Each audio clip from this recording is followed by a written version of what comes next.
on va maintenant voir qu'en réalité, l'influence de la famille est à la fois importante, mais complexe. La famille est sûrement l'instance de socialisation la plus importante, la plus centrale et incontournable, du fait qu'elle intervient lors de la socialisation primaire et dès le début de la socialisation, comme j'ai dit, donc au moment où on est le plus influençable. Le fait que c'est elle avec laquelle on va être en contact le plus fréquemment,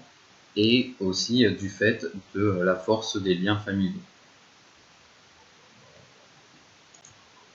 Cependant,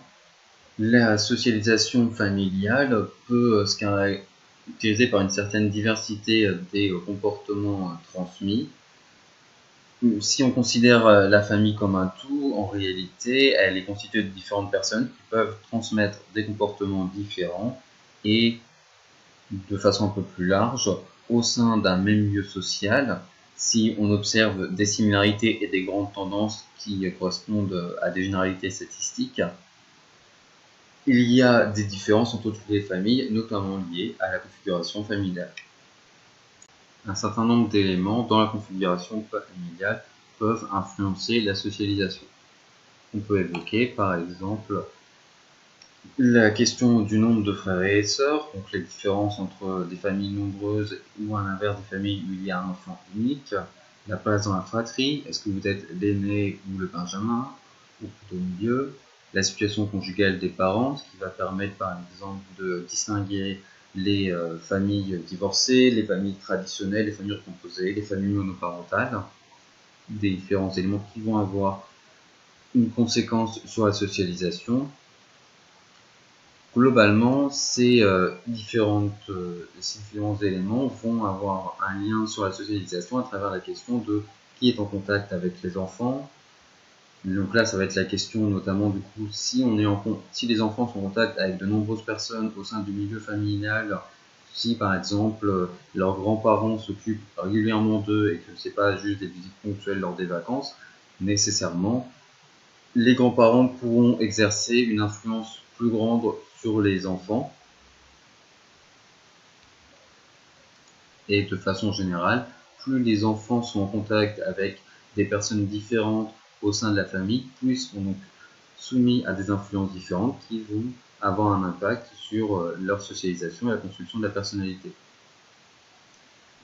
C'est justement la question de s'occuper des enfants et de jouer un rôle de modèle. Elle passe pas forcément par les parents, les grands-parents et même les oncles et tantes, mais elle peut parfois être confiée à des grands frères ou grandes sœurs. Et donc forcément, du coup, si vous avez un grand frère ou une grande sœur et que cette personne peut jouer un rôle plus ou moins important de modèle pour vous, cette personne peut donc avoir une influence sur votre socialisation. Et de façon symétrique, on peut se poser la question quelle responsabilité confie-t-on aux enfants, puisque du coup, justement, une grande sœur ou un grand frère qui doit s'occuper de ses petits frères et ses petites sœurs, cela va le familiariser avec un rôle différent et va donc l'amener à intérioriser des comportements différents.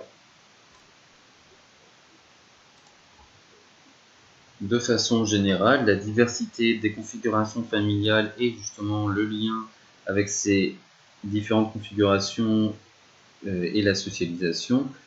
impose la nécessité d'entrer dans le détail des configurations, des relations et des histoires familiales pour bien comprendre le processus de socialisation. Car s'il est possible de dégager à partir de statistiques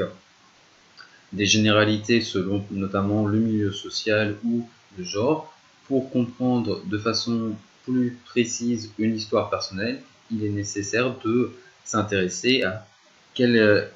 relation cette personne entretient avec ses parents, qui a eu l'occasion d'exercer la plus grande influence lors de notamment de la socialisation primaire, et quelle est l'histoire de cette personne justement. Si vous avez par exemple un membre de la famille qui n'est pas forcément le père, mais qui est quand même en contact régulièrement avec l'enfant et qui a un certain niveau d'éducation, ou qui aurait pu avoir un niveau d'éducation important, mais qui a été interrompu dans ses études pour des événements personnels, mais qui du coup a toujours un lien important au travail scolaire, cela va se refléter et va avoir un impact sur la socialisation des personnes.